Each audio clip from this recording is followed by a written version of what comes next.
नमस्कार मित्रांनो, मी प्रियंका सरळ. मी स्वतः एक दिव्यांग आहे आणि दिव्यांगाचा पेन काय असतो ना, दिव्यांगांचा जो त्रास काय असतो, त्यांनी काय काय अनुभवतात ना, त्याचा मला अनुभव आहे. स्वानुभवातून बोलते, कारण की मी स्वतः अक्षरशः मला एरवल्यामध्ये टाकलं गेलं होतं. इथं केसाला धरून वडत नेऊन विकल्या गेलेल्या जजनी, विकल्या गेलेल्या वकिलांनी मला तिथं नेऊन टाकलं गेलं होतं.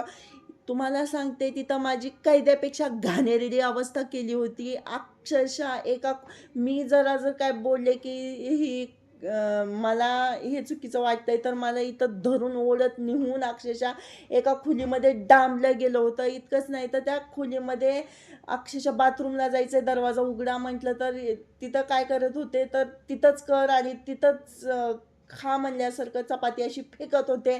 ब्लँकेट नव्हती, काय नव्हती, थंडगार पावसाळा होता आणि तिथून अक्षरशः नग्न करून फवाऱ्याने पाणी सगळ्या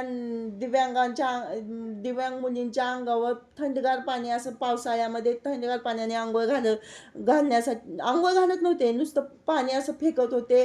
आणि थंडगार साबण नव्हतं, काही नव्हतं, निरमा होता. त्याच्याने माझ्या केसामध्ये उवा झाले होते, अक्षरशः उवा झाले होते. इतकंच नाही तर केस माझे पूर्ण झडले होते. त्याचे फोटोसुद्धा आहेत माझ्याकडे, मी दाखवू शकते.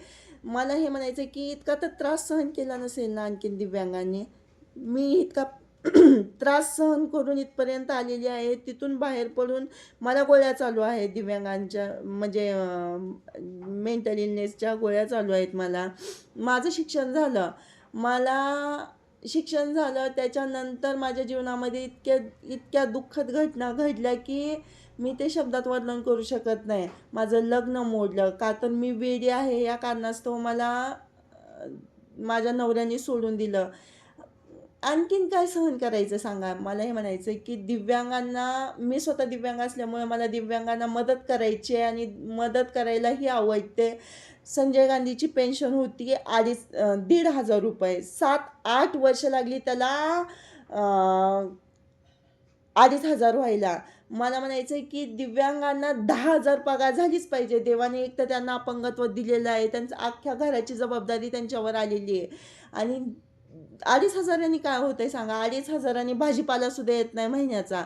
आणि बाकीच्या ठिकाणी जॉब करायला जावं तर कोण जॉब देत नाही, कारण की अपंग आहे म्हणून. म्हटलं जाते की 2016चा कायदा आहे दिव्यांगांचा, तो कायदा फॉलो करून आम्ही आरक्षण देतोय, नोकरी तिथं देतोय, हे करतो, ते हे करतो, पण काहीच मिळत नाही. तुम्हाला सांगते की नेता असा असावा जो की नुसतं बडबड करणारा नसावा, पण कर्म करून दाखवणार. आणि त्याच्यानंतर बोलणार तर नाहीच, पण आश्वासन पण देणार नाही, पण करून दाखवणार. पैशासाठी नेते तर भरपूर बनलेले आहेत.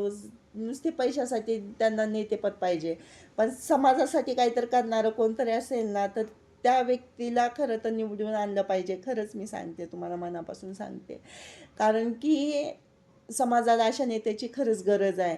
आणि ह्याचा रेल्वेचा पास काढायचा होता. रेल्वेचा पास काढण्यासाठी सांगते तुम्हाला की किती जणांना तर फोन केला, पण कोणीच मदत केली नाही. पासचा फॉर्म भरून दिला नाही.